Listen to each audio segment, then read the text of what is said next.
அல்லாஹ்வின் தூதர் 7 விஷயங்களை எங்களுக்கு கட்டளையிட்டார்கள், 7 விஷயங்களை விட்டு எங்களை தடுத்தார்கள். கட்டளையிட்ட 7 விஷயங்கள் என்ன? ஃபதக்கர இயாதத்தல் மரீத், நோயாளிகளை நலம் விசாரிக்க வேண்டும் என்று சொல்லிக் கொடுத்தார்கள்.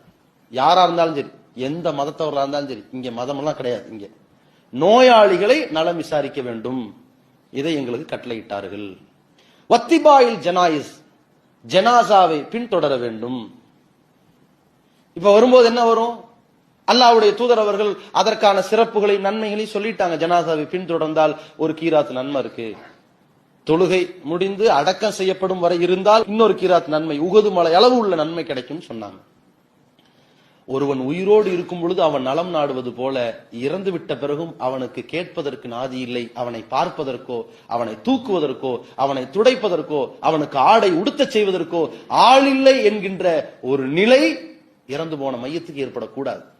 அல்லாஹ்வின் தூதர் அந்த நலம் நாடுதலில் எப்படி ஒரு மார்க்க சட்டத்தை சொல்கிறார்கள். அதற்கு பிறகு சொல்றாங்க, தஸ்மியத்தல் ஆதிஷ், தும்மக்கூடியவன் அல்ஹம்துலில்லாஹ் என்பான், அவனுக்கு நீ பதில் சொல்ல வேண்டும். இர்ஹமுக்கல்லாஹ், அல்லாஹ் உனக்கு அருள் புரிவானாக என்று அவனுக்கு நீ அருளை கேள். இப்படி நலம் நாடுவது. ஒரு ரத்த சலாம், சலாத்திற்கு பதில் சொல்ல வேண்டும். சலாத்தை பரப்பணுங்கிறது அறிவுரை. உனக்கு சலாம் சொல்லப்பட்டா நீ பதில் சொல்லாம போயிடாது, பாவமா